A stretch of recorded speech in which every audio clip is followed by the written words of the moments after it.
Hello, this is Dr. Richard Olivas, and this is a lecture titled The Maturing of Colonial Society, Part 1. And the main idea we're hoping to convey and communicate is stated on your screen in the thesis statement. The American colonies, as they approached 1750, were mature societies economically and politically, but they also possessed many social incongruities. That is, they developed considerably in an economic and political sense, but an incongruity is something that doesn't fit in quite right. And in this case, one of the main social incongruities was the use of slave labor. America's first population explosion, the new immigrants. One sign of a maturing society is a growing population. In the 18th century, the population of the British North American colonies grew considerably. And so we have to look at who were the people that came, where they came from. In the 17th century, you have the so-called old immigrants, but in the 18th century, you have the so-called new immigrants. If we look at the new immigrants who came to England's North American colonies in the 18th century, we first have to ask ourselves, who were the old immigrants who came in the 17th century? Now, of course, the first immigrants to North America were American Indians. And we've talked about that in an earlier lecture. But the first Europeans to migrate to England's North American colonies were, of course, from various parts of England. And as you can see on this map, on the right, the lower right, you can see Great Britain or England. You can see the various parts of England. And then you can see that the arrows from the right extend to the North American colonies on the left. And the English migrations to America, you can see, centered in New England, in Massachusetts, in that area. And then they centered in the middle colonies, Pennsylvania, Delaware, those regions, and then later the South, and Virginia, of course. Between 1680 and 1750, the population of the population of England's North American colonies, as one scholar has written, fed by immigration and natural increase, that means children who were born here, jumped from 150,000 to more than 1 million, a more than six-fold increase.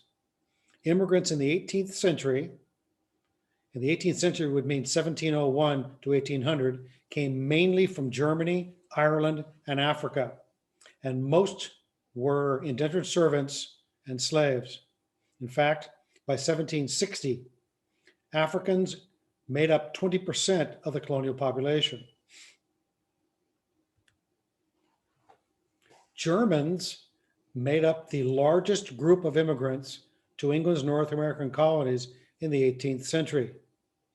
On your screen, you can see German migrations to the American colonies. On the lower right, you can see the different parts of Germany. And then on the left, you can see where most of the Germans came. The vast majority, of course, came to what is today Pennsylvania, parts of New Jersey, and then, as we will see, in the backcountry, further back away from the original settlements. But this is really a great map to show us in green on the left side of the map, where most of the Germans settled in the 18th century, which is the second century of settlement. The 1600s were the first century of settlement, of European settlement, and the 1700s were the second century.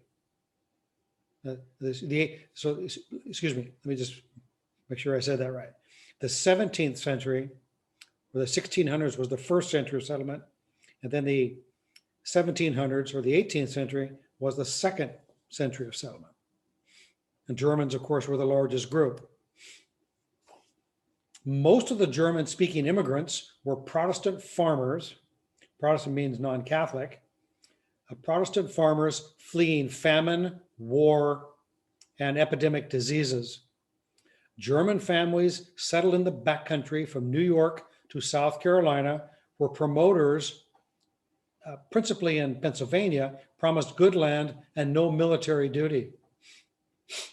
As you can see on the screen on the left is a German language newspaper.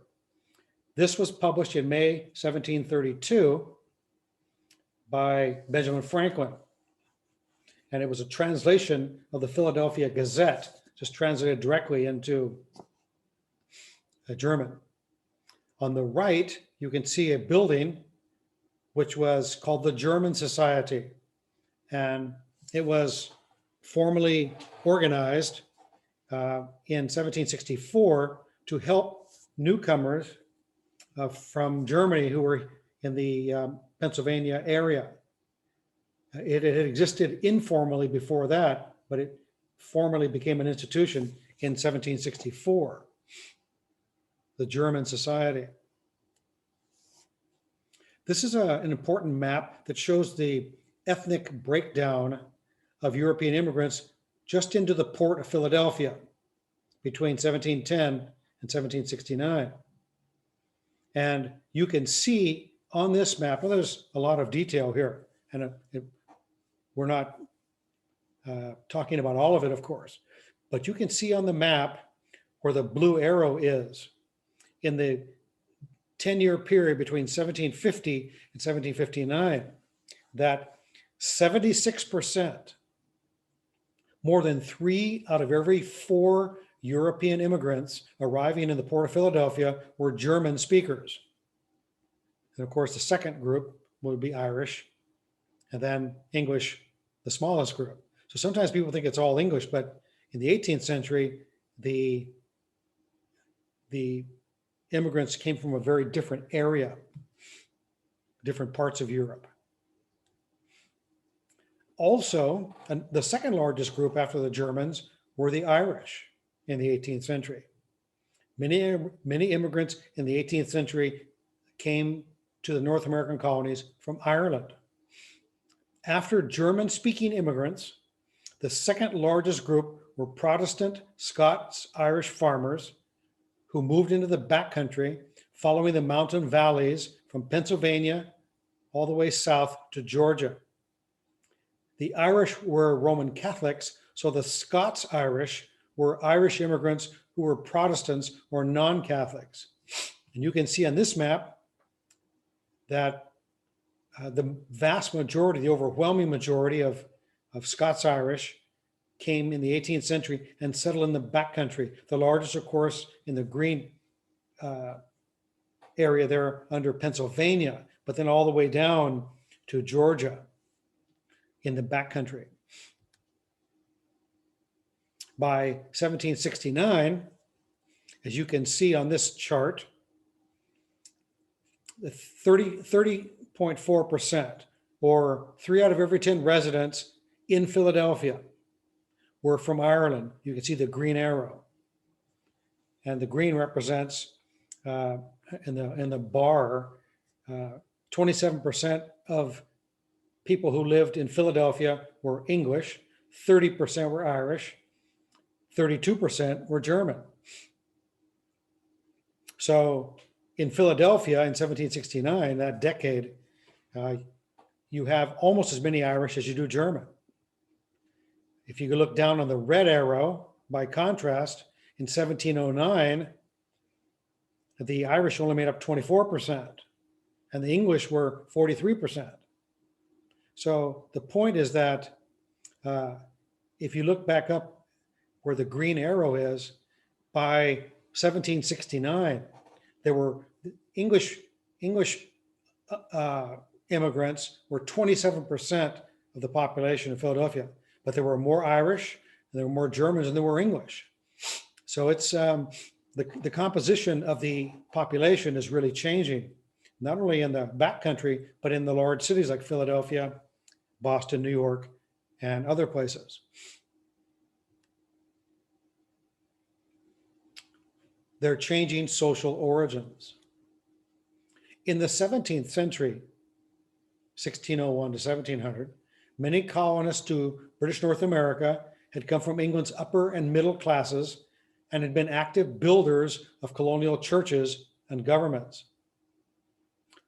But as Professor Gary Nash from UCLA so correctly observes, by the 18th century, which would be 1701 to 1800, religious and material conditions had improved in England, and most new colonists to British North America were poor and indentured servants or slaves, making humans a major Atlantic trade cargo. Shipboard conditions for servants in the 18th century were similar to those on slave ships, and on average, 15% died en route from Europe to British North America. These servants, who were often political prisoners, petty criminals, and society's cast-offs, were nevertheless bold and ambitious.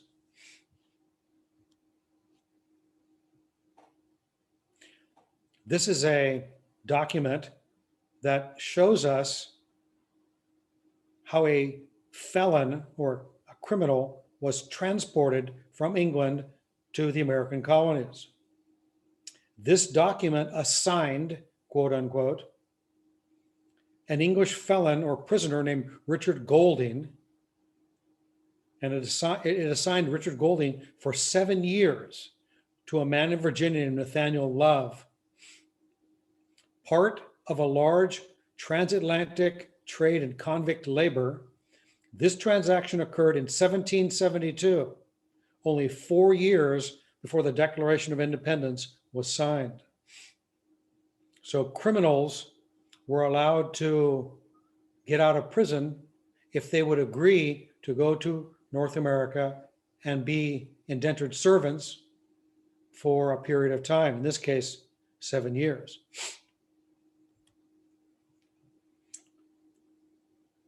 Imprisoned men and women from Newgate Prison in London were chained together and marched to an awaiting ship, which would take them to indentured servitude in a British North American colony. As you can see inside the red ovals on your screen, chains around the prisoners' necks and wrists can be clearly seen. So they're chained together in something like a coffle, and they are all headed to the port to be transported in a prisoner ship to North America. This is a picture of one of those ships called a convict ship. Convict ships transported prisoners to colonies in British North America where they became indentured servants, as punishment for their crimes. Indentured servitude, an institution of bound labor, provided incalculable benefits for the development of the English North American colonies in the 17th and 18th centuries by enabling the transportation of men and women who were unable and often unwilling to cross the Atlantic to help settle a continent desperately in need of people. In essence, a credit arrangement by which human labor was leased, the indentured servant system proved enormously popular. Indentured servants, not all of whom were prisoners, we should add. Indentured servants constituted or made up well more than a half and perhaps as many as 2/3 of the whites who traveled to the colonies before independence. So in the 18th century, the British North American colonies are filling up with indentured servants, many of whom, but not all of whom, are prisoners. As this document shows us, titled Estimated Immigration into the 13 Colonies and the United States by legal status and condition of servitude between 1607, which is the founding of Virginia, and 1819.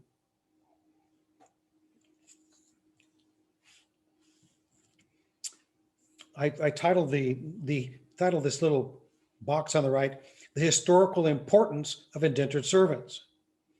In both the 17th and 18th century, indentured servants were a crucial labor supply, not only in the British North American colonies before 1776, but in the early years of the United States. Now, in the red oval on your screen, you can see indentured servants. Now, in the 17th century, 96,600 indentured servants came into the 13 colonies, almost 97,000. And then in the 18th century, another 103,600, another 104,000. And then after the American Revolution, another 18,300 and so on. So if you go all the way down to the blue oval on the right, on the bottom right, a total of 223,800 indentured servants, to the best of our knowledge, immigrated to the American colonies in the United States, almost 224,000. As we will see in a moment, almost twice that many came as slaves, 433,200.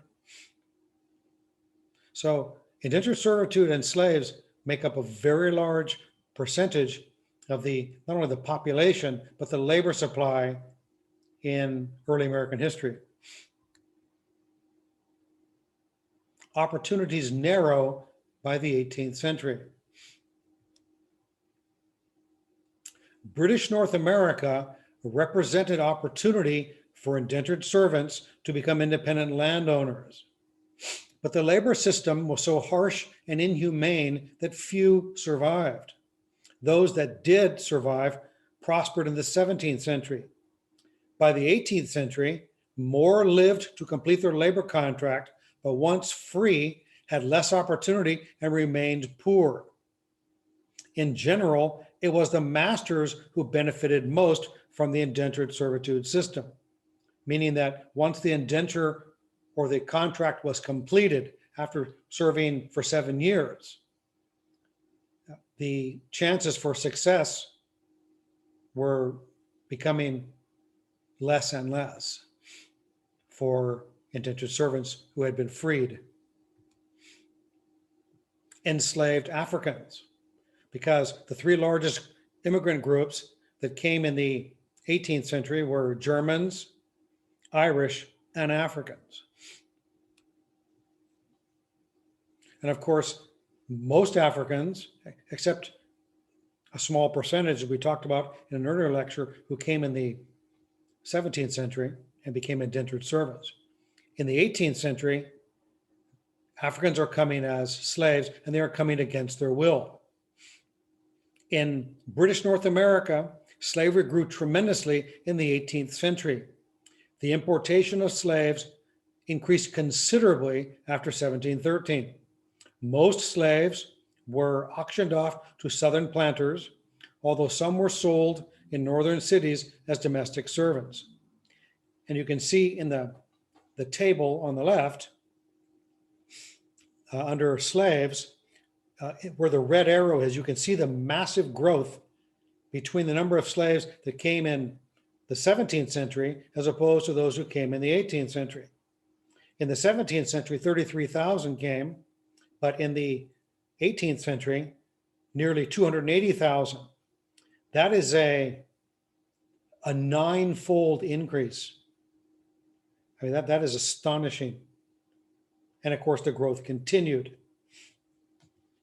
And at a certain point, even after the early 1800s, when the slave trade is shut off and the importation of additional slaves is outlawed, there are already so many slaves here, they can just reproduce by natural birth, slave reproduction, or a natural reproduction, I should say. Opposition to the slave trade increases. As the slave traffic peaked, religious and humanitarian opposition rose. Different arguments against slavery included the idea that slavery contradicted Christian concepts of brotherhood, that it denied the Enlightenment notion of the natural equality of human beings, and that it depraved the minds of masters. These ideas led to the freeing of only a few slaves in the 1700s, but did plant the seeds of abolitionism that would flower later, as we will see in another lecture to come.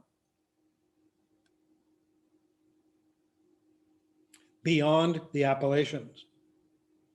When we consider the growth of the population and the spreading out of the population, we always have to consider the impact that that population growth had on the first immigrants, the American Indians, Native Americans who were already here. In this case, many of whom were beyond the Appalachian Mountains. Beyond the Appalachians means west of the Appalachian Mountains. Before 1750, very few Americans lived more than 100 miles inland. But in the 1750s, colonists moving west in search of more land would encounter 4 other groups already established there. Native Americans, of course, French Americans, Spanish Americans, and African Americans. The Trans-Appalachia or the across Appalachia region that's pretty much pictured in the red oval here was an area of extensive Indian-European contact. And on this map, of course, the purple area is New France, and the yellow areas are areas claimed by Spain or New Spain. Cultural and ecological changes among interior tribes in the interior of North America. While inland tribes adapted to European colonizers and maintained their political independence, extensive contact with Europeans and Indian desire for European trade goods changed Indian ways of life, which is another way of saying that American Indians got involved in the European economic system.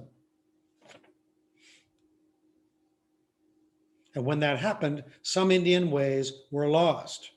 And we will look at 4 Indian ways that were lost because of Indian involvement or Native American involvement in the European trading system.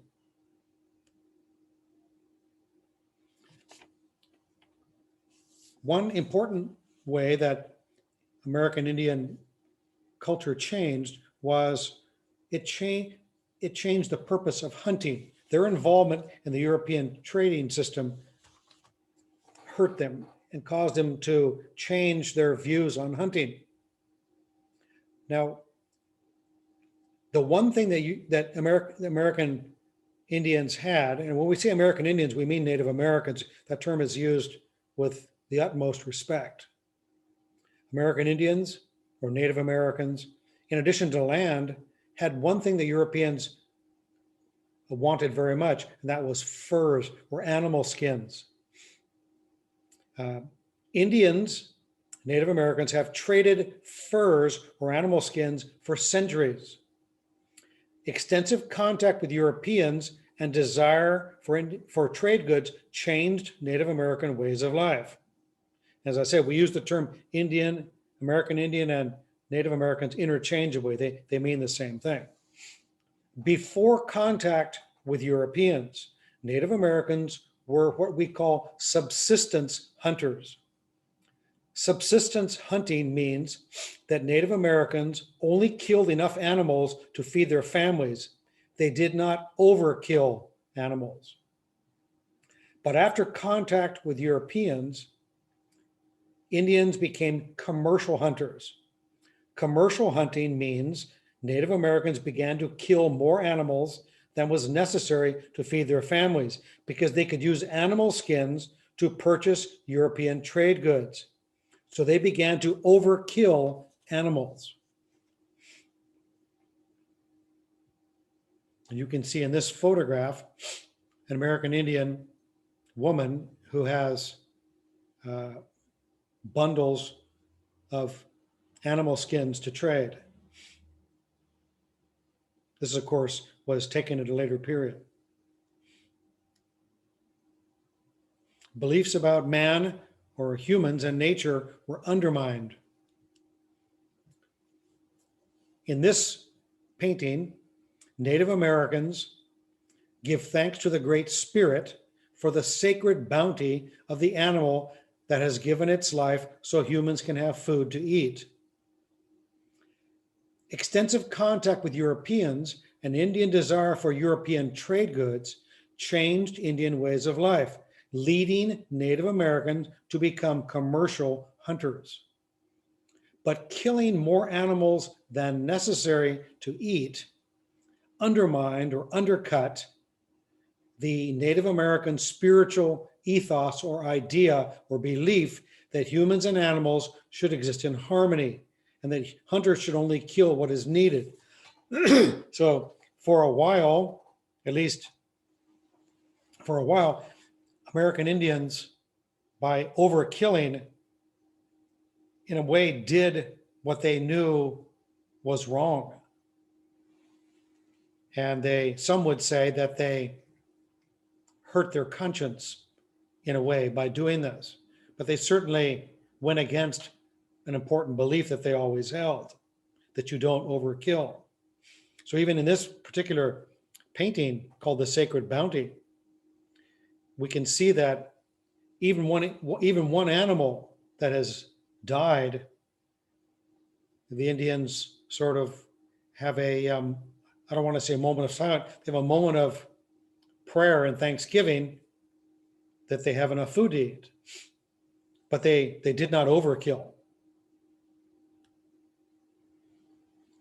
This desire for trade goods and the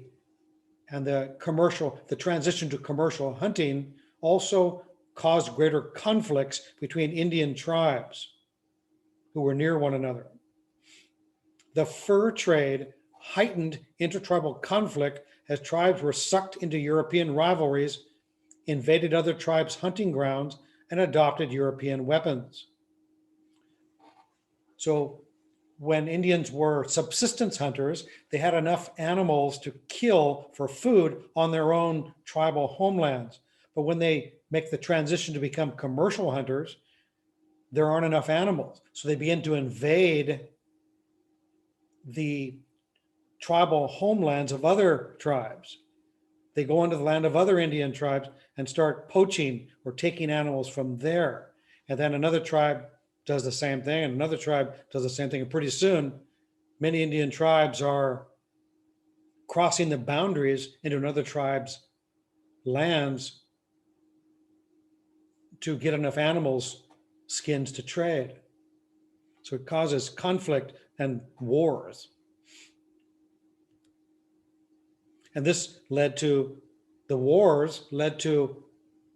Indians to reorganize their tribes. Tribal organization also changed as loose confederation of villages became centralized under the pressures of trade, diplomatic contact, and war with Europeans. In other words, Indian tribes began to sort of have greater power and control at the top. Instead of working by consensus, they worked more by command. And you see at this period the emergence of some very powerful warrior chiefs, people that are heads of the tribes, but are also heads of the Indian fighting forces. And so you see a concentration of power because in a time of war, sometimes there isn't time to consult. As some would say, you shoot first, ask questions later. So there's a growing militarization, if you will, and growing concentration of power at the top of Indian tribes because of the need to act quickly in the commercial hunting wars that start to occur. So Indian ways changed, but many Indian ways did not change. While some Native American ways are lost as a result of extensive trade relations with Europeans, American Indians nonetheless kept the bulk of their customs and laws, concluding their ways were superior to those of the Europeans. But Native Americans, it suffered as a result of epidemic diseases, increased warfare, and depletion of game or animals that came from their contact with Europeans. Gradually, their European trading partners became trading masters. In this painting, two Native Americans watch in a skeptical fashion as European fur traders approach the village on boats in the distance. So you can see in the lower right-hand corner of the painting, those boats, and those are European fur traders coming. And Indians are increasingly skeptical of their involvement with the fur trade because of the harmful changes that the fur trade produced or created inside Native American life. It's a fascinating painting. You can see the body language and the faces of those American Indians.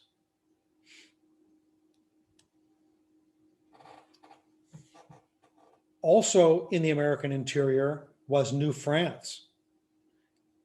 And we call this France's Inland Empire. You can see on this map the purple area.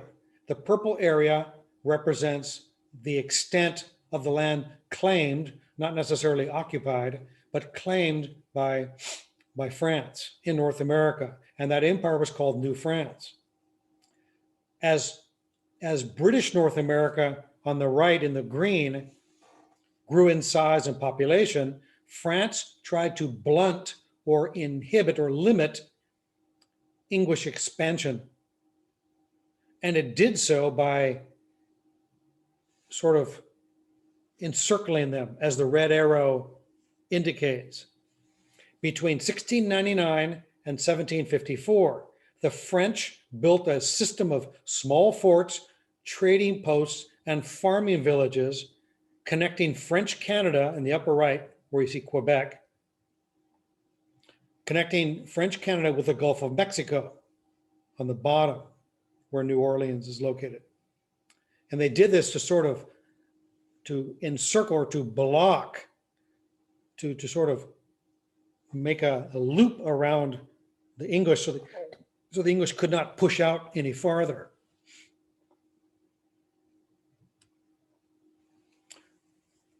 French trappers marry Native American women. To build its extensive inland empire, France had to deal shrewdly with the Native Americans. French trappers, or men who trapped animals and got furs, French trappers intermarried with Native American women, producing a mixed race population. In this painting, a French fur trapper in the blue coat extends his hand to receive his promised wife, who is supported by her father and a tribal chief.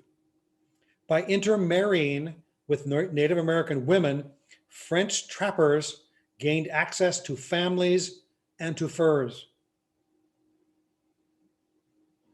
It's amazing. The trapper's bride. And this happened up and down New France. And if you have a colony or an empire built on furs, you don't want large populations coming over like those that came to British North America. New France, by contrast, had very few people. It was mostly male trappers and Indian and Native Americans. And the French intermarried like that and mixed so they could gain access to furs. And these are not just political marriages. These are, in many cases, these were built on true love. One would have to say. Another important fact, as we have already alluded to, is that in the inland empire of France, in New France, you didn't have a lot of people, you did not have a lot of voters, and you did not have the sorts of political institutions that you had in British North America. In 1718, the French settled New Orleans, which is on the map on the lower left there, and French planters settled along the Mississippi River, and merchants handling various products from throughout the regions were there also. By 1726, New Orleans was already a thriving French colonial city, as you can see in the drawing above. But while New France resembled the English colonies economically, and the trade was similar, there were no representative political institutions. That is, residents of New France did not vote, nor did they elect legislators to pass laws for them. Planters were there for the good of France, not themselves primarily. So they received many favors, but no powers, no political powers.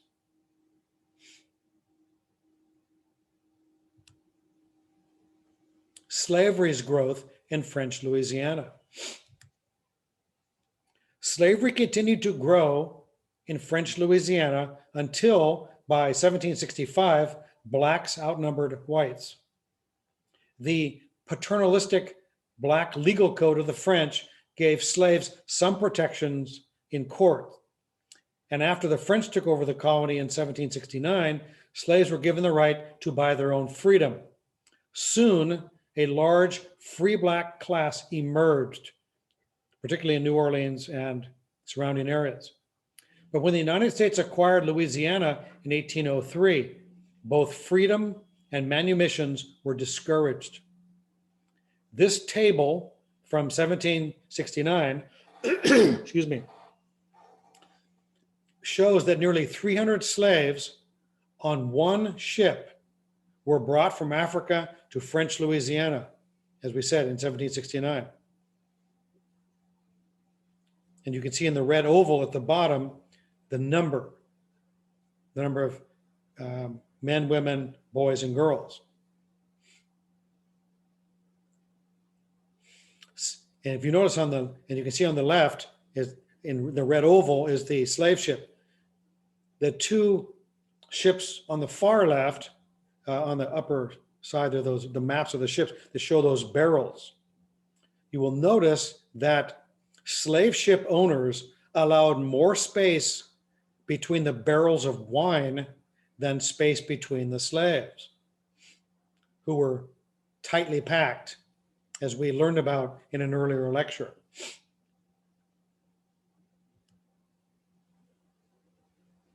New France is the subject of point B, and now New Spain is the subject of point C, the Spanish Empire.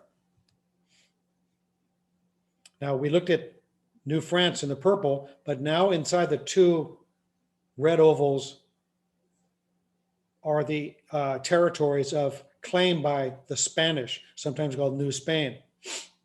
Despite the growth of the British, North American, and New France empires, Spain still possessed the largest empire in terms of territory claimed. In the 18th century, Spain fortified Florida against expanding English settlements, and then established outposts in Texas and New Mexico to counter French advances. So the British are pushing in, the French are pushing back, and the Spanish are sort of pushing against both. So it's sort of a three-way chess game, a three-dimensional chess game. Each European empire is trying to expand and trying to prohibit or inhibit the expansion of the other two. It's a three-way contest. And in the middle are Native Americans and Africans. Small populations.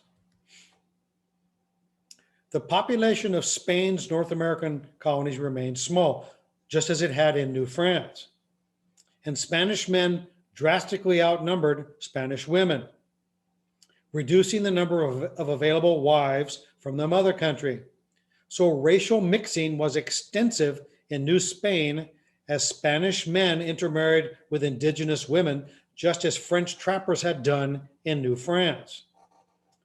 Also, small ranches produced foodstuffs for export to Spanish colonies south of California and Texas. These drawings show 16 of the many racially mixed identities that appeared in New Spain after decades of intermarriage between Spaniards, indigenous peoples, Africans, and other ethnic groups. So everyone was mixed.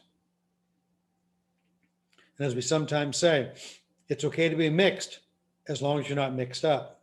But inside New France and inside New Spain, racial mixing was extensive.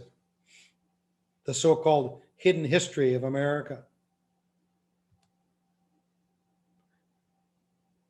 But we must be clear, there is strong Native American resistance to the European invaders.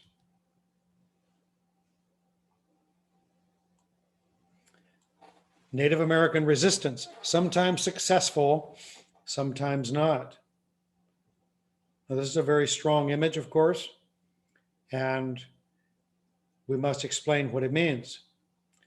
Native Americans of 17th century New Mexico, or what is today New Mexico, successfully resisted Spanish domination more than California tribes were able to, because the Pueblo people in New Mexico and northeastern Arizona clung fiercely to their traditions. In this image, warriors of the Hopi people, one tribe within the Pueblo peoples, hurl a Spanish priest over a cliff in what is today northeastern Arizona during the Pueblo Rebellion that began in 1680. The Pueblo people, by 1680, had had enough of Christianity after 8 decades of living in what historian Ramon Gutierrez has described as an imposed theocratic utopia.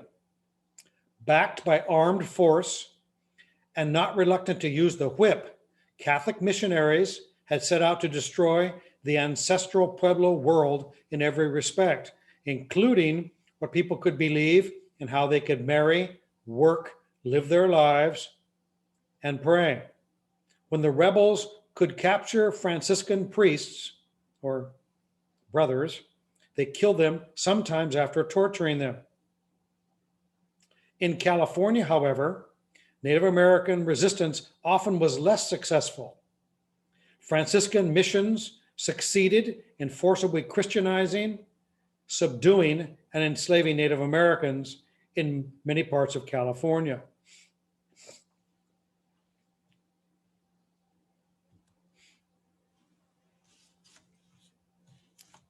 Now we switch gears and we now discuss different types of settlements in English North America, because English North America is quite large. So historians have tried to come up with a classification scheme or a set of models that will help us to understand English settlements. And so there are basically 3 kinds of settlements in British North America, generally speaking. If we can understand the 3 kinds of settlements, we can understand a great deal more about English North America. The first settlement would be small family farms for subsistence farming primarily, urban seaports or cities on the water, and then third, plantations in the south. Small family farms in the north, large cities, and plantations. The three basic types of settlements. The first of these are small family farms. mostly in the north. Not exclusively in the north, but primarily in the north. New Englanders, people who lived in the north, farmed, fished, and harvested the forest for a livelihood. They had to excel at multiple skills, that is, farmers, small farmers. They had to excel at multiple skills in order to earn a living for their families. The more favorable climate of the middle colonies, meaning New York, New Jersey, Pennsylvania, however, enabled farmers there in those three colonies to export grains and meats. But the short growing season in the upper north, meaning Connecticut, Massachusetts, Rhode Island, New Hampshire, those areas, but the short growing season in New England led farmers everywhere to pursue second and third occupations. This house on a small family farm dates to 1735, or perhaps earlier, and it is the location in Braintree, Massachusetts, now called Quincy, where John Adams, the second president of the United States, was born. Throughout the North, most free men and some women eventually owned land and thus enjoyed a measure of economic independence and political rights. But by the 18th century, population growth, a limited supply of land, and decreasing fertility of the soil forced many Northerners to seek opportunity elsewhere, perhaps on the frontier, perhaps in another colony, or maybe in a coastal town, or maybe even at sea.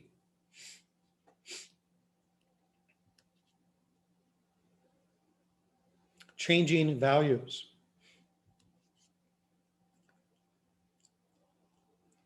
The values that predominated in the 17th century were changed by the 18th century in many ways.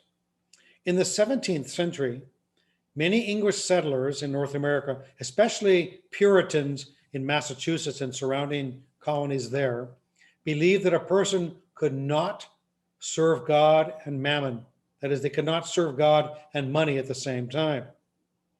Now, people today don't really maybe think in those terms, but they did in Puritan-dominated 17th century British North America.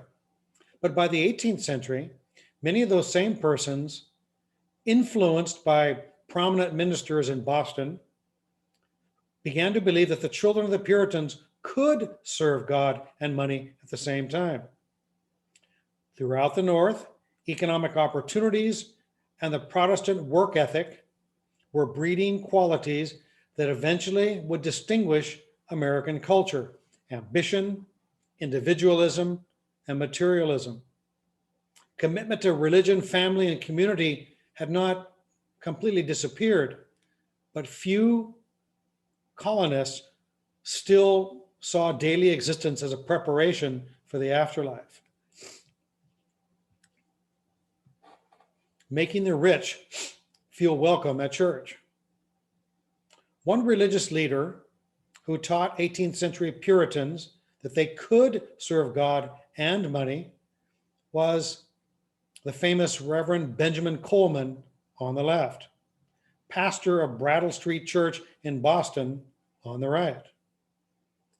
In 1725, Pastor Coleman told wealthy merchants in Boston that even if they had acquired riches in any unjust and unrighteous manner by deceit and fraud, or by extortion and oppression, their merchandise and hire would be holy if they contributed generously to the church's monthly poor offering.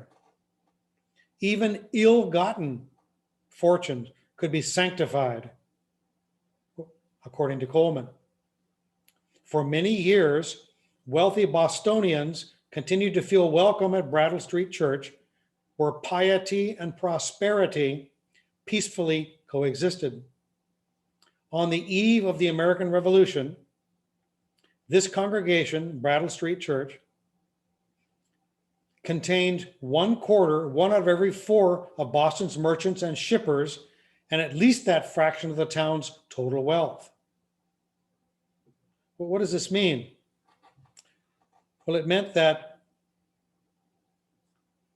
in the 18th century, the idea became popularized that even money that was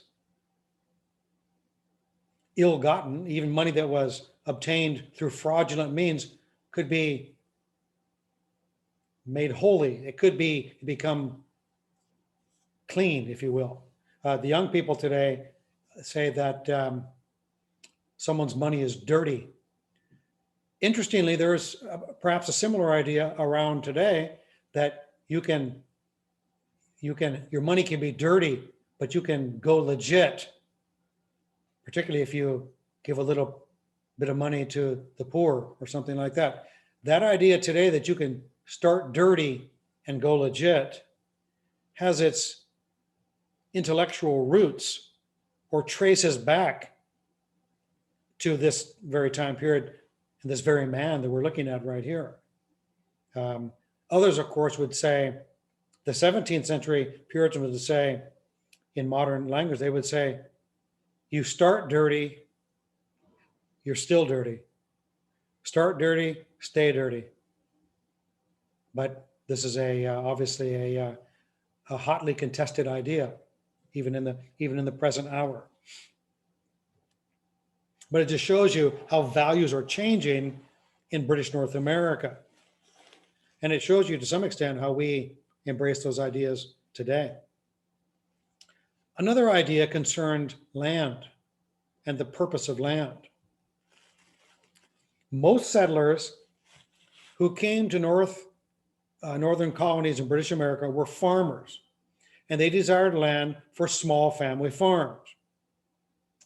Regrettably, other British North American immigrants, used questionable means to accumulate large tracts of land, which in turn they divided and sold to small farmers for considerable gain. In other words, land was a source of profits in the wilderness. In an important quote from an article by Ray Billington, we learn this, quote, between 1630 and 1675, that means from the very beginning of Massachusetts, the Massachusetts General Court, or the legislature of that province, the Massachusetts court alone, the General Court alone, not counting others, granted 130,000 acres to influential persons. About half of this went to favored officials. During these years, 1630 to 1675, 32 assistants and governors voted themselves nearly 60,000 acres in plots that varied from 1,000 to 9,000 acres each. The size of these holdings in a region where the usual farms were only from 10 to 100 acres in size seems to indicate a speculative purpose. That is, they're holding these large tracts to let them go up in value and then to sell them.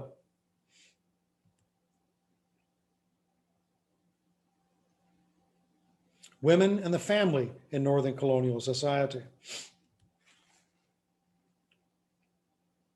In the 17th century, in the first century of settlement, women were taught to be subordinate to men. They were subordinate to men. They were taught to be modest, patient, and submissive. But colonial women, because they were few in number, enjoyed greater rights and responsibilities than European women did at the same time. They worked beside their husbands in the fields and shops, conducted business, and enjoyed a measure of control over their property. In this drawing, German men and women worked side by side with husbands in the wheat fields, probably in Western Maryland.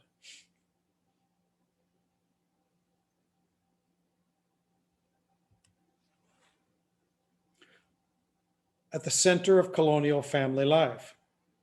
Colonial women were also important in the community, shaping the behavior of younger women aiding the needy and influencing their husbands' decisions. They acted as midwives, or they delivered babies, served their churches, and cared for their families.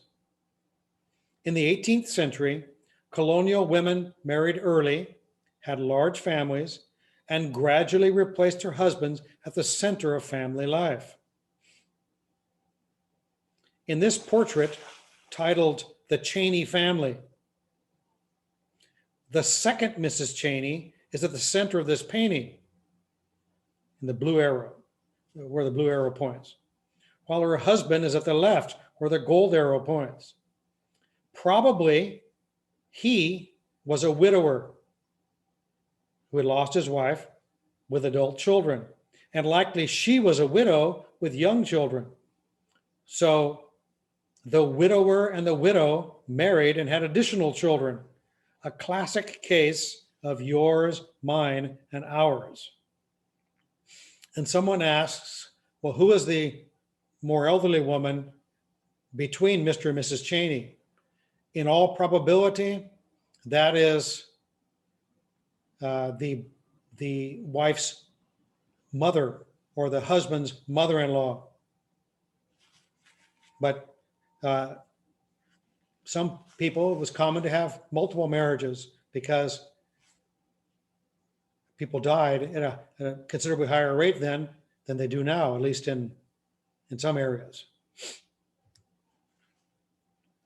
This is an 18th century woman painter who literally, just as in the prior painting, is in the center of the painting.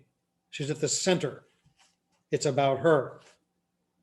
And here you see this woman painter with a young female apprentice in the lower left making sketches. And then on the canvas, you can see she's painting a woman subject. And this painting itself is a tribute by the artist to a well-known woman painter of the late 18th century, Louise Elizabeth Vigée Lebrun. So this is all about women in the 18th century and suggests to us the growing importance that society gave to women in the 18th century. Now, before we go to the second kind of settlement, we want to take a moment and consider the ecological impact of European settlement. European settlement in North America, that means settlements by the Spanish, the English, the French, the Dutch, had profound effects on the environment. Whole forests were depleted to build and heat homes and to make ship and barrel staves. Europeans brought grazing animals with them that denuded the land of its natural grasses and promoted soil erosion. Their relentless pursuit of profits in the fur trade even drove some native-bearing fur species to the brink of extinction. The beaver was extinct in Massachusetts, probably by 1681. And you can see on these two maps, you can see on the left the area in British North America, the North American continent, or what is today the 48 states of the United States. You can see the area of virgin forest in 1620. And then on the right, you can see the area of virgin forest by 1920, with each dot representing 25,000 acres. The point is that, now we could spend a lot of time elaborating this, and in America, our course on campus, American Environmental History 56, talks more about this. But you can see here the impact of European settlement on forests. The profound effects of European thinking. European ways of thinking about nature also had major consequences for the environment. Land, lumber, and fish were viewed as sources of profit. Today they say you can monetize them. money that could improve the material condition of Europeans in the world of transatlantic or transoceanic commerce. The continent's abundant natural resources encouraged wasteful practices on farms, in forests and fisheries, ecologically destructive behavior that in time altered America's natural environments. And if one, for example, were to just to take the example of furs, for example, that were, or hides that were turned into leather shoes. Many of those leather hides were dyed with a color, and those colors that changed the natural color of the animal hide, because consumers wanted different color shoes. That dye, those powerful dyes, were just thrown into rivers and streams, and polluting of streams began way back in American history. It's not something of the late 20th century. It's been going on for centuries, literally. Now, the second type of settlement we want to look at are plantations in the South. We looked at small family farms in the North. That's the first kind of settlement. But the second kind of settlement are plantations in the South. And we will look at two kinds: tobacco plantations and rice plantations. In the 40 years after racial slavery took hold in Virginia in the aftermath of Bacon's Rebellion in 1676, Virginia's tobacco-based economy underwent many changes. Virginia of the 18th century began to look very different than Virginia of the 17th century. By 1750, by mid-century, a mature Southern society had developed on the tidewater between the Piedmont and the coast, while new immigrants flowed into the backcountry. This image shows early 18th century buildings on the College of William and Mary campus, along with the Capitol building in Williamsburg and the governor's mansion. So, and then you can see circled on the bottom are tobacco plants, and then on the lower left, a person smoking tobacco.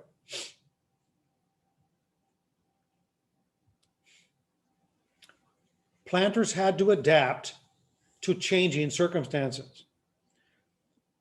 Wars in Europe between 1689 and 1713 drove up transportation costs and dampened or lowered European demand, resulting in the stagnation of tobacco prices until 1715. So tobacco prices are flat. Costs are going up, but revenues are not. During this period, slaves began to replace indentured servants. Planters of necessity began to diversify with other crops and local industries. More women began to arrive, and families, rather than single men, predominated in Southern society.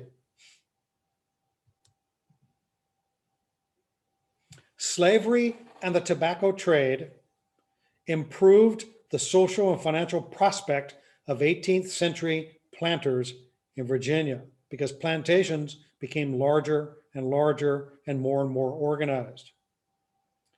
The small plantations and land holdings of the 17th century gave way to significantly larger plantations and houses in the 18th century.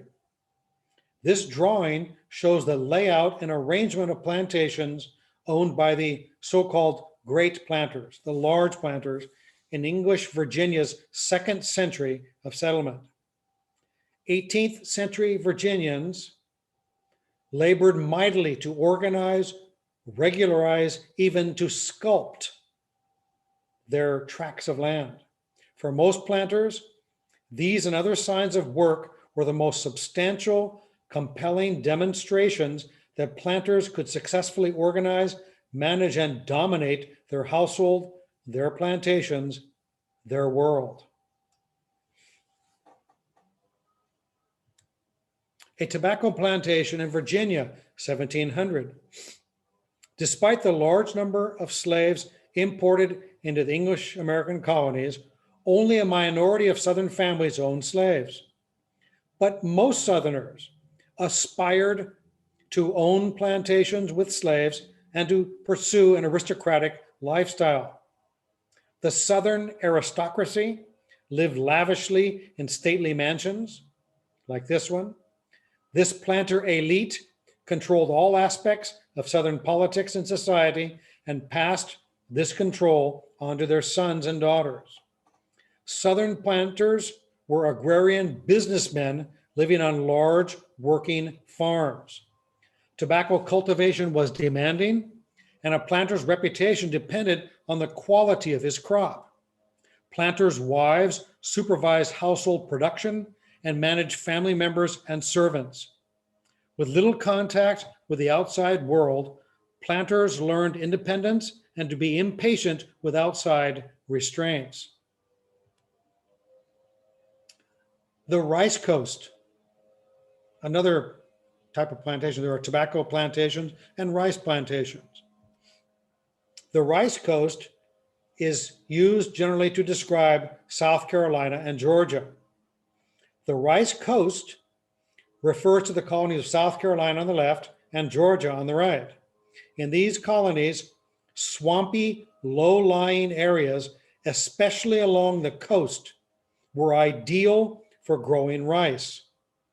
Rice production became the main engine of economic growth and slavery in these two colonies. The economy of the Lower South was dependent on rice and indigo, a blue dye used in the textile industry. Rice-producing regions were swampy with predominantly slave plantations, as you can see in this drawing. Because of extremely humid weather conditions and the ever-threatening danger of malaria, wealthy planters often left their estates in the hands of overseers while they spent time in port cities like Charleston, where sea breezes provided relief. Excuse me. Importance of court days. Court days in the Southern colonies brought people of all classes together to settle disputes and for conversation and entertainment. We must keep in mind that plantations were isolated, and sometimes they could be many, many acres or even miles from a nearby plantation. So these plantations were like a world unto themselves. This court day in Lexington, Kentucky was held in 1897, but it began nearly a century before. So you can just see people just gather in November of, in this particular case, court day is in November. So people just gather from all over Kentucky, and every southern state and region had its court days. People just gather and talk and exchange ideas, I suppose, and transact business, and they have balls and horse race. It's like a, I don't know, like a county fair or something like that, but very personal. People gather together of all different ethnic groups and classes. The backcountry. So the tobacco region or the tobacco coast, that would be Virginia, North Carolina. Then there's the Rice Coast, South Carolina and Georgia. And then there's the backcountry. The backcountry, or the country in the back, is an important geographic region because many immigrants to the British North American colony settled there since the country in the front country, was already occupied. Between 1730 and 1770, almost 250,000 people, 250,000 people, mostly German, far left, and the Scots-Irish left, moved into the backcountry and took up subsistence farming. There they existed in crude poverty, enduring a poor diet, endless work, and the absence of churches, schools, and towns. But by the 1760s, institutions like marketing towns, churches, Local governments and schools were developing and social life improved. However, class distinctions remain narrow compared to older areas closer to the coastal plain. That is, most people, when it came to wealth, were in the same boat in the backcountry. There was not as much inequality of wealth in the backcountry as there was in the older areas of settlement. Family life. As the South became more settled, gender roles became more established. In the planter class, with more balanced sex ratios and the growth of slavery, women became domestic managers. That is, they managed plantations, while men exercised authority. Women thus developed leadership ability that led them to play major roles during the American Revolution. On small farms, women and men continued to work together in the fields. In the backcountry, where churches and preachers were scarce, common law marriages were many. And when preachers did visit, couples often asked for church marriages and for their children to be baptized. Now, a third area after small farms in the north, large plantations in the south, the third group, or the third kind of settlement, are urban areas on the coast, urban seaports. It was in urban areas like New York at the top, Philadelphia on the left, and Boston on the right. It was in cities like this, though they were somewhat small, but they were also centers of intellectual life, and you can see change, social change occurring first in cities. New ideas appeared first in cities because immigrants coming into these and other American port cities brought new and different ways of thinking with them. It was in urban areas like these that Americans first experienced important economic change, like the transition from a barter to a commercial economy, social change from a social order based on assigned status at birth to status based on achievement, political change from deferential politics to more participatory politics, and change in production from small scale craftsmanship to factory production. Or to say it another way, cities are laboratories of change. If you want to see change, which historians are interested in, you look at cities. That's where the change happens first. Cities grow because of trade coming in and trade going out. Commercial cities developed to serve rural areas and to facilitate trade. Through them, colonies like Rhode Island on the left, through cities,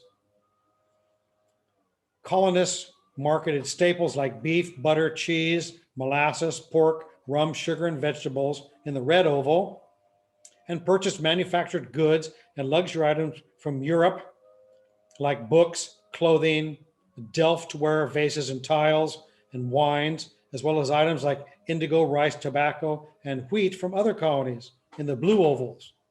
Products came in and went out through cities, and all this trade activity caused cities to grow and prosper. Cities were hubs on the commercial wheel. These are a few luxury items that colonial Americans imported from Europe: a handcrafted mug, a stone-ringed knee buckle to fasten the straps at the leg opening of breeches, and a muslin or cloth handkerchief from India, along with countless other goods. Importance of merchants. The key figure of colonial commercial seaports was the merchant, who linked producers and consumers, coordinated a commercial network from the interior of an American colony to European ports, and provided credit. On the left is a portrait of Charles Willing, a wealthy merchant in mid-18th century Philadelphia, and contributions from his fortune helped found the University of Pennsylvania, of course, which still exists today.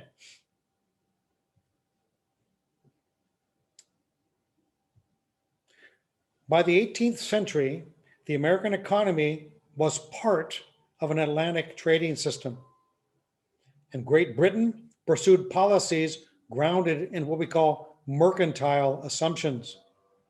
The idea that a nation's wealth comes from increasing exports, taxing imports, regulating production and trade, and exploiting its colonies.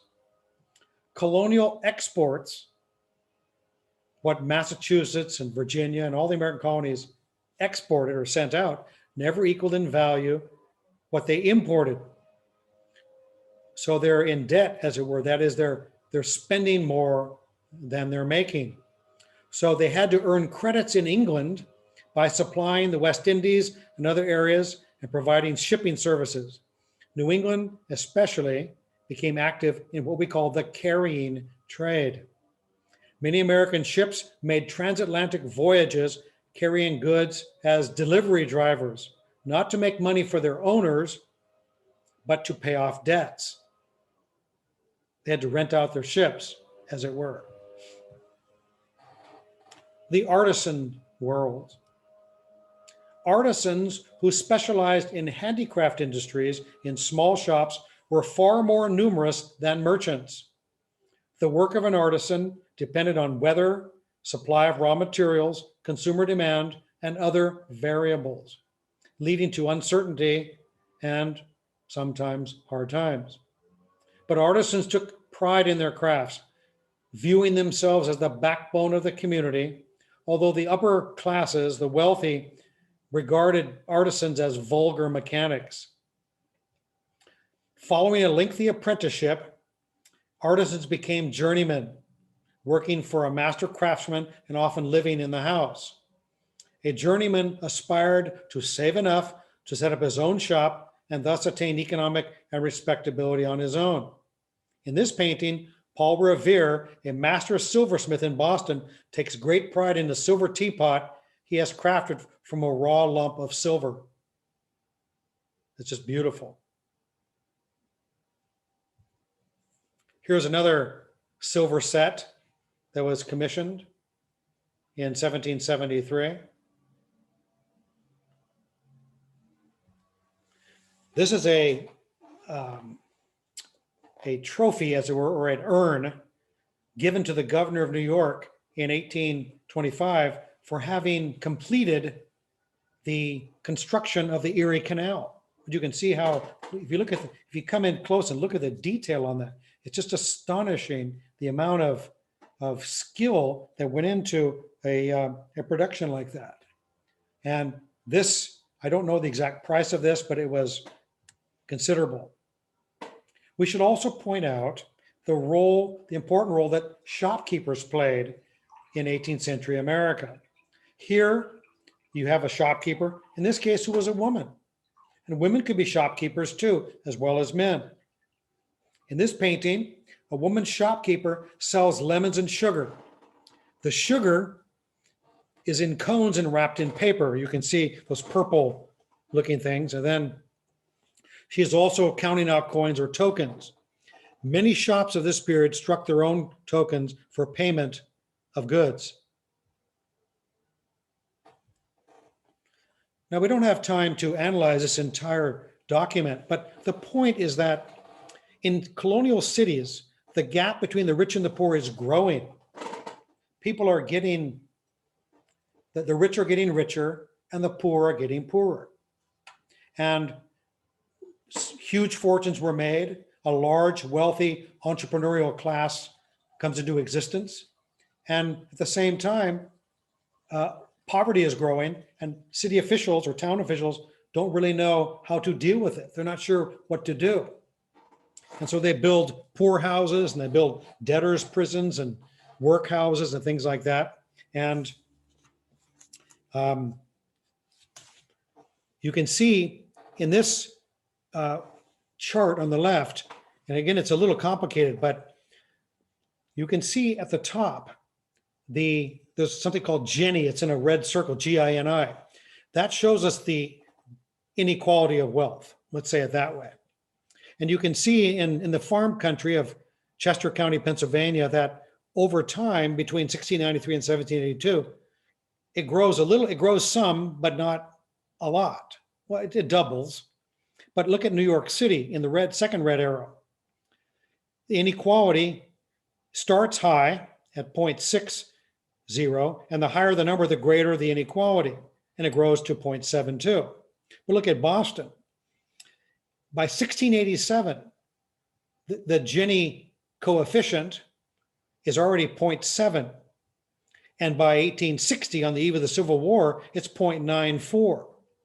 So this is another way of saying that the greatest, most intense gap between the rich and the poor was in Boston. And it started very early. Or to say it another way, extreme poverty began at a very early period. And so poverty and what was called the wandering poor or the strolling poor. There were already very large numbers of homeless persons, to use a modern term. The homeless population was already very high in places like Boston, New York, Philadelphia, and other cities. Less so in rural areas, but it existed even there.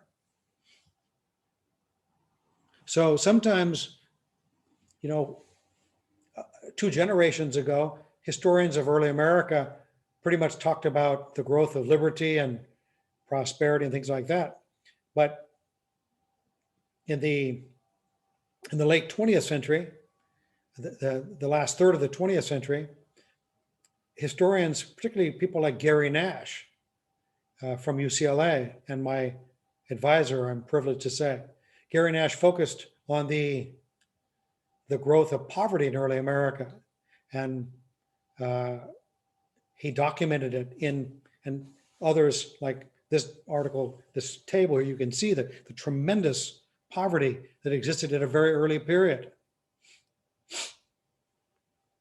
The entrepreneurial ethos, or the entrepreneurial way of thinking. The importance of merchants and their entrepreneurial way of thinking influenced many people in colonial America. In the 1700s, especially in Puritan New England, the old corporate view of society, corporate meaning body, that is, that all members of society are interdependent. That way of thinking stressed the good of the community and approved of government intervention to control the marketplace. But by the 18th century, economic opportunity produced a new commercial ethic or a new commercial way of thinking that stressed individual initiative in the belief that if all competitors truly pursued their own interests, the community would be better off and would benefit. As the 18th century progressed, emphasis increasingly was placed on the laws of supply and demand. So for example, if a ship came into Boston Harbor, let's say, in the winter when food was scarce and where floods had damaged grain stored in the cellars and hunger was widespread, in the 17th century, that merchant probably would have sold the wheat to the people in Boston. But by the 18th century, that merchant said, well, I'm not going to sell it here in Boston. I'm going to sell it down in the Caribbean where I can make more money. So the merchant did not do what was good for the community. He did purely what was best for himself. Now, on your screen, you can see in the third paragraph, let's try to develop this idea just a little bit.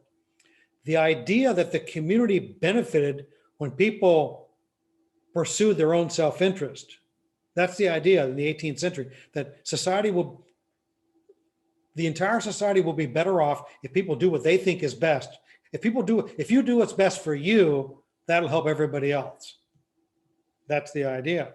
But that idea has its own problems, because slave owners, for one, justified their activities by claiming that they were pursuing self-interest.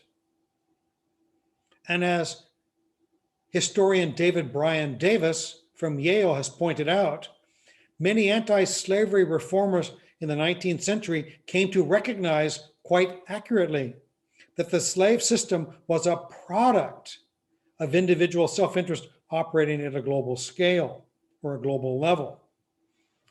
So in other words, the slave system is the perfect example of people doing what they think is best, but hurting people at the same time. So this idea that if everyone does if you do what's best for you, now this is of course something people have to talk about and clarify. But if you take of course people should do what's in their interest, taking a job or going to the best school, that sort of thing. But if you take that idea to its extreme, you can justify just about anything. You could justify human trafficking, as people in the 18th century did, because it's good for them. But we have to consider there's a balance, I suppose, to be struck between the 18th century and the 17th century. It's still important to think about how one's actions affect others. So the entrepreneurial way of thinking has its own problems, is flawed. The American Enlightenment. The Enlightenment comes to America. Cities, in particular, became centers of Enlightenment thought. European intellectuals rejected the pessimistic Calvinist view of human depravity and instead argued that God had blessed humankind with the supreme gift of reason, or the capacity to acquire knowledge. And this knowledge would allow humankind to improve its condition and even unlock the secrets of the universe. Enlightenment authors wrote about natural law, equality, liberty, reason, and natural rights. In other words, in the old days,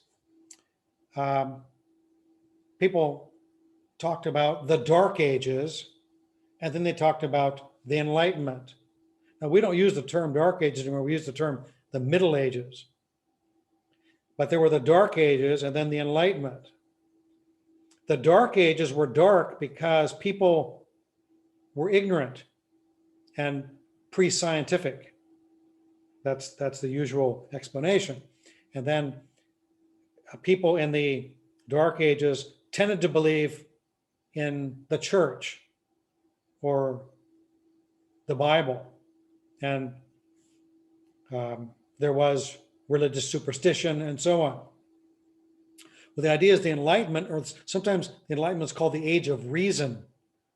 There's a new emphasis in the 18th century on reason. And if you look at this picture, this painting called The Geographer, this is a classic Enlightenment kind of painting because it shows a geographer at his window with a compass in his hand, as if he's drawing a map. But you can see that he's looking outside. This is observation. First, you observe something, and then you interpret the observation, and then you make a hypothesis. It is said that Newton observed apples falling off of a tree, and he wondered why they were falling. And then he developed a hypothesis.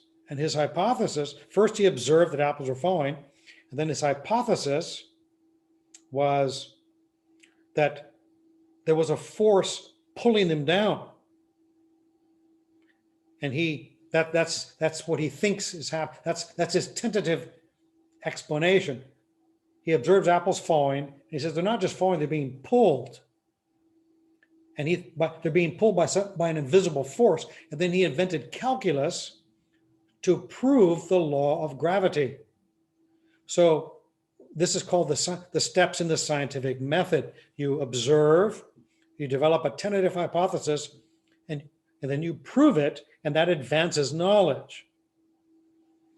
So this pose that the geographer has assumed in this painting of observing is a classic Enlightenment pose, because observation and a correct tentative hypothesis can lead to the advancement of knowledge.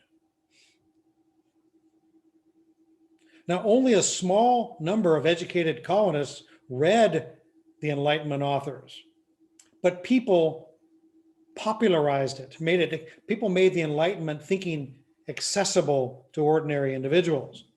People like naturalist John Bartram, astronomer, John Winthrop III, and even Benjamin Franklin contributed to the advancement of science. Franklin made his greatest contributions in the practical application of scientific knowledge. Franklin also spread Enlightenment thinking and contributed to the growing sense that the colonists, blessed by an abundant environment, might truly achieve the Enlightenment ideal of a perfect society. In this 18th century painting, a scientist explains the process of breathing and shows his partly mortified home audience what happens to a bird when it does not have enough oxygen to breathe. So he takes, and this painting is called An Experiment on a Bird in an Air Pump. So he takes the air out of the chamber, and you can see that dove in the glass up there in the air pump. He takes out the oxygen and the bird starts to die. And then he pumps oxygen back in, and then it comes back to life, to show people the importance of oxygen. Now today we assume in the breathing process that we need oxygen, but people back then did not understand the process of breathing and the necessity of oxygen as well as we do today. So it had to be popularized, and of course, this would amount to cruelty today, but that's makes a pretty vivid illustration. To summarize part one, the American colonies, as they approached 1750, were mature societies economically and politically, but they also possessed many social incongruities. We have seen the European settlements growing in terms of population and size. We have seen some of the impact on Native Americans and on the environment of these settlements. And then we have seen the growth of different kinds of settlements. Small family farms in the north, large plantations in the south, and then cities on the coast, the seaports. And we've also seen the appearance of new ways of thinking, because the 18th century way of thinking is different than the 17th century. And some of the new ways of thinking are very correct and very important, particularly scientific advancement, as we saw in those paintings. On the other hand, some of the new ways of thinking